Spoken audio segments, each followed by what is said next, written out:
ఈ దేశంలో ప్రామాణికమైన సంస్థలు ఏంటి sir? IITs, NITs, triple ITs, కొంచెం జిఎఫ్టిఐస్ కూడా. ఎస్, ఇవే కదా. ఎస్ ఐఐటీలు, ఐఐఎంస్, ఐజర్లు. ఎస్. వాళ్ళు ఎందుకు ట్రెడిషనల్ బీటెక్ డిగ్రీస్ స్టార్ట్ చేయడం లేదు దినేష్ గారు? రీసెంట్గా వాళ్ళు బిఎస్ అనే ప్రోగ్రామ్ కూడా స్టార్ట్ చేశారు. Last year almost 30,000 to 40,000 students కూడా జాయిన్ అయ్యారు బిఎస్లో. ఒక్క ఐఐటి మద్రాస్లో హైబ్రిడ్ విద్యా విధానంలో 34,000 మంది బిఎస్ కంప్యూటర్ సైన్స్ కోర్సులో జాయిన్ అయ్యారు సార్. ఒక్క ఐఐటి మద్రాస్ హైబ్రిడ్ విధానం. ఏంటి హైబ్రిడ్ విధానం అంటే యూజీసీ ఒక రూల్ తీసుకొచ్చింది సార్. మీరు ఏ కాలేజీలో అయినా ఒక కోర్సు చదువుకోండి, నో ప్రాబ్లం.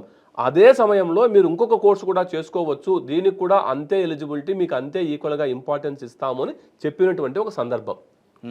అందుకే బిఎస్ కంప్యూటర్ సైన్స్ కోర్సు అదే ఐఐటి మద్రాస్ కావచ్చు, ఐఐఎం బెంగళూరు కావచ్చు, ఐఐఎం సంబల్పూర్ కావచ్చు, లేకపోతే ఐఐఎం కలకత్తా కావచ్చు. దానికి రీజనే ఏంటి అంటే స్కిల్ ఓరియంటేషన్ వైపు, ఫ్యూచర్ ఓరియంటేషన్ వైపు, వాళ్ళకు కావాల్సినటువంటి లేటెస్ట్ టెక్నాలజీస్ వైపు యువత ఎక్కువగా ఆలోచన చేసినటువంటి కారణం చేత ప్రీమియర్ ఇన్స్టిట్యూషన్స్ ట్రెడిషనల్ బీటెక్ డిగ్రీని పక్కన పెట్టి బిఎస్ డిగ్రీని, వరల్డ్ వైడ్ రికగ్నైజ్ ఉన్నటువంటి బిఎస్ డిగ్రీని వాళ్ళు స్టార్ట్ చేయడం జరిగింది.